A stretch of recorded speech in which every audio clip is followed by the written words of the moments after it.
आज हामी पढ्छौँ म्याथको ट्रिकको बारेमा। सबभन्दा पहिला हामी टपिक लेखिहाल्यौँ।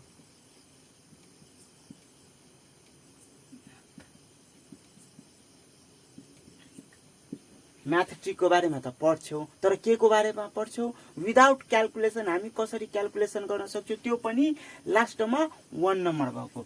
जस्तै 11 र 11 को मल्टिप्लाई विदाउट क्यालकुलेटर, 21 र 21 को मल्टिप्लाई लास्टमा 1 छ, लास्टमा 1 छ हो।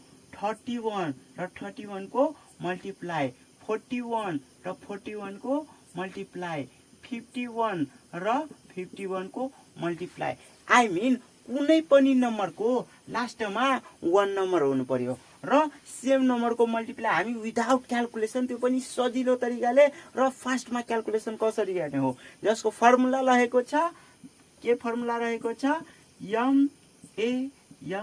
MAM। हामी कुनै पनि प्रश्न गर्छौँ, के प्रश्न गर्छौँ भने म्याम हामीलाई यो कुरा सिकाइदिनु, म्याम यो प्रश्नको उत्तर सिकाइदिनु हो।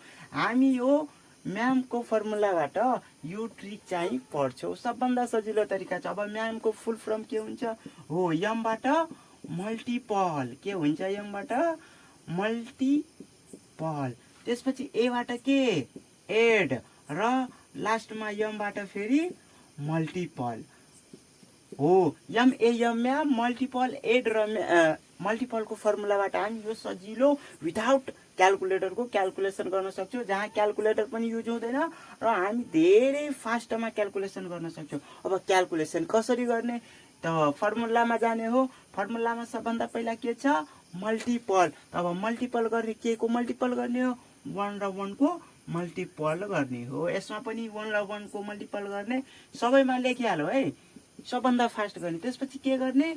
एड गर्ने। अब एड केलाई गर्ने? 1 र 1 लाई एड गरेर कति हुन्छ? 2, 2 लाई एड गरेर कति हुन्छ? 4, 3 लाई एड गरेर कति हुन्छ? 6, 4 लाई एड गरेर कति हुन्छ? 8 र 5 लाई एड गरेर कति हुन्छ? 10। 10 को हामी 0 राखो, क्यारी 1 राखो र त्यसपछि लास्टमा के गर्ने हो? मल्टिपल फेरि। अब मल्टिपल केलाई गर्ने हो? 1 लाई मल्टिपल गरेर कति हुन्छ? 1, 2 लाई मल्टिपल गरेर कति हुन्छ? 2 जा 4, 3 लाई मल्टिप्लाई गरेर कति हुन्छ? 9, 4 लाई मल्टिप्लाई गरेर कति हुन्छ? 16 र 5 लाई मल्टिप्लाई गरेर कति हुन्छ? 25 एन्ड लास्टमा यो क्यारी बचेको छ हैन, त्यसलाई के गर्ने हो? 26 हो। यो यम ए यम म्यामको फर्मुलाबाट र यो सानो ट्रिकबाट हामी सजिलै लास्टमा 1 नम्बर भएको कुनै पनि नम्बरको फास्ट क्यालकुलेसन गर्न सक्छौँ, त्यो पनि विदाउट क्यालकुलेटर हो। आजको भिडियो राम्रो लाग्यो भने भिडियोलाई लाइक शेयर कमेन्ट गर्नु होला एन्ड यो आइडीलाई फलो गर्नु होला है। आजको लागि यतिकै, धन्यवाद। जय नेपाल।